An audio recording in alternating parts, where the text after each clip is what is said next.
Mr. President, most of the land is in the hands of the white minority in Namibia. You've been carrying out a number of activities, including the land reforms, trying to buy back land and give it to the people. It's not working, is it? Land, some people are using it now as a right that to belong to my country. But how about Windhoek? There's a land of some other people too who are living there. So things have moved on. It's true, land per se doesn't make you rich. It is a property, not land, under our constitution. In the constitution? Yeah, constitution is our constitution. Why don't you repeal it? Why don't you? We spera. You have to go with time. But definitely we are addressing it in a proper way, where it is fair also to those whites whom we are reconciling with. Indeed. Mr. President, Namibians were not only denied education by the colonialists, first the Germans and then later on the apartheid regime of South Africa. They were also denied land. Most of the land is in the hands of the white minority in Namibia. You've been carrying out a number of activities, including the land reforms, trying to buy back land and give it to the people. It's not working, is it? Well, firstly, let me tell you how the 5 Western countries came into Namibia's independence process. When Angola and Mozambique got independence, they thought communism was one. But they decided where their kith and kin are, in Zimbabwe, Namibia, and South Africa, they must come in to kind of direct the process so that they can protect their kith and kin. So the issue of constitutional principles that they drafted were not regarding land as land. There is no mention of land in our constitution except chiefs administering the land.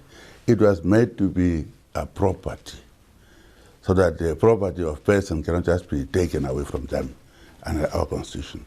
So that was done that it is a property, not land. And therefore it becomes a very difficult thing, and under our constitution, just to grab that. And yeah, we can... Until today? Until today, in the constitution? Yeah, constitution is our constitution. Why don't you repeal it? Why don't you... we spera. You have to go with time. It's true, land per se doesn't make you rich. I have a farm. I had it for 20 years. You can sit there and starve also on that farm. We try to buy land to resettle our people. We spend a lot of money. But if you don't train them how to use that land, it doesn't help. So the idea is to utilize the land.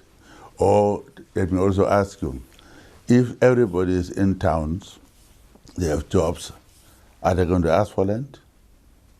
If they are properly employed, they have income. It's a question of income, it's a poverty. So if you can address poverty wholesalely, maybe it will help. But land, some people are using it now as a right that to belong to my country. But how about Windhoek? There's a land of some other people too who are living there. So things have moved on. But definitely we are addressing it in a proper way, where it is fair also to those whites whom we are reconciling with. We said, we made peace. We were at war, by the way. It was a difficult situation. Mm-hmm. So we had to reconcile. Now we are telling them we have political power that we have used, that we are now reconciled at political level. Also, not only land, other businesses, you must also reconcile with us at economic level. So the second phase, we call it, our former President Nyoma coined it to say second phase of our struggle. That is that of really economic emancipation. But it's untenable, isn't it, Mr. President, when 90% of the population do not have access to land? You see, land doesn't solve immediately problems. President Mugabe grabbed the land, and as is the solution, today the land is being returned to some of the whites.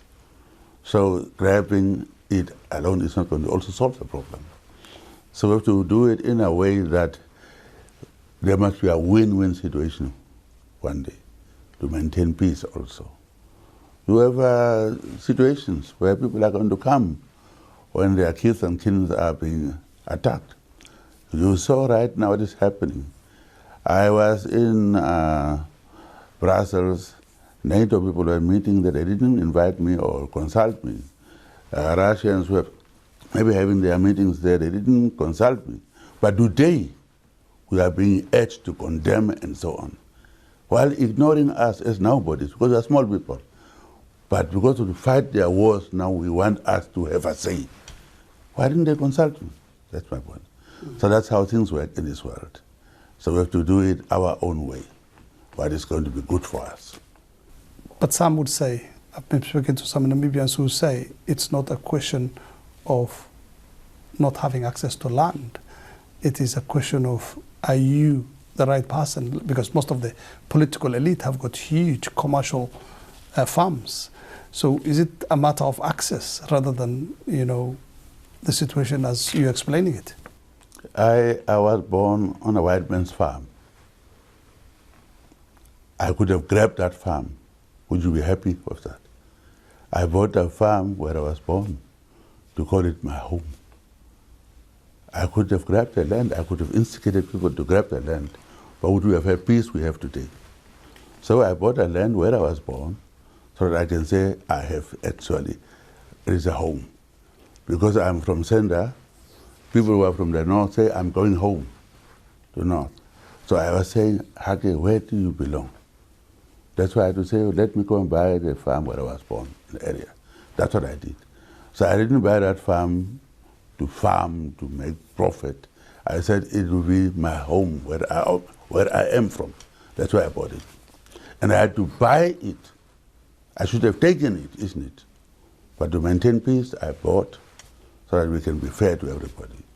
But if people don't also join us, those who are sitting on it, as I said, young people are not going to be like me to have that patience. Because we know wars are not good things we have experienced. Mm-hmm. They don't have it, so they may like to experiment. Mm-hmm. So therefore it will be a different story. That's why I say do it while we are still there. Your government had decided to buy land off the white farmers, but it's been very difficult of late to get white farmers who are willing to sell their land. No, that's not the issue. It's what you do after the farm.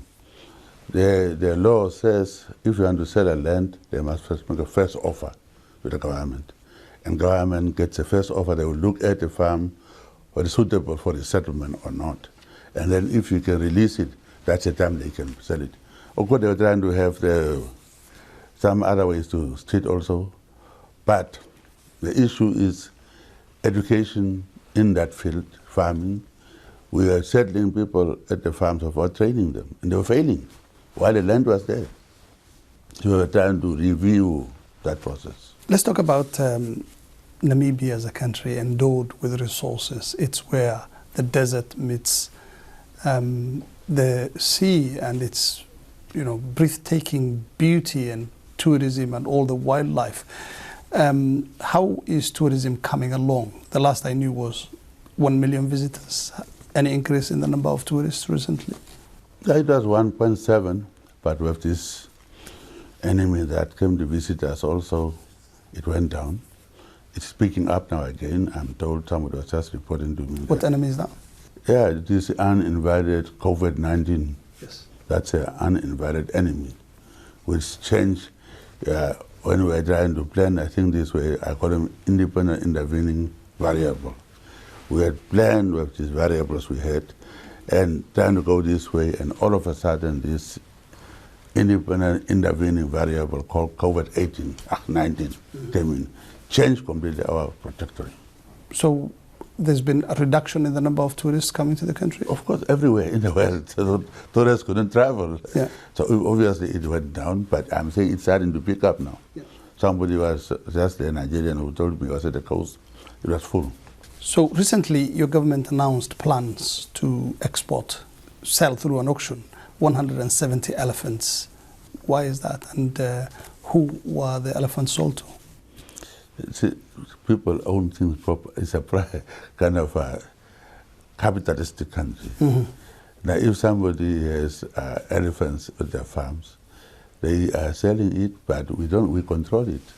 180, I don't know where you got that figure from. It's all over the news. Well, I have to check it. And animal protection groups are up in arms saying. How did they take it away?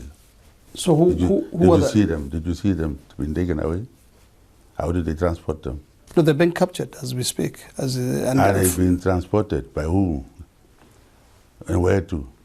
Exactly, that's what I want to know from No, you. you are the one who was telling me that. I'm telling you it's not the case.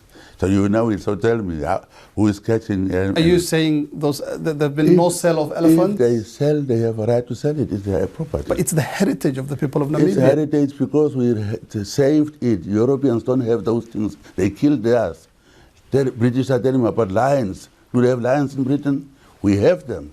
We have preserved them. There are many, therefore we can do what we want to do with it. They tell us you are just like them. They don't have elephants and lions in their countries. But they want to come and teach people who have preserved that resource.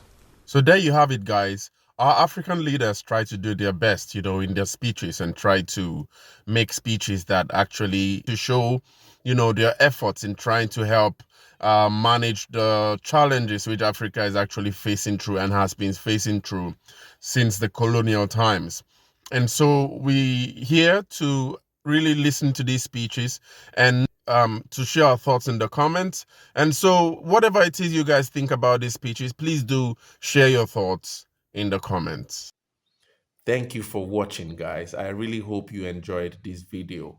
Please share and like and subscribe, because that's the way you support Kwazemi as a channel, an Afrocentric channel, where we try to understand deeper issues in African history and hopefully develop a collective intelligence on how we wish to build the Africa we want to see as people of Africa. See you in the next one.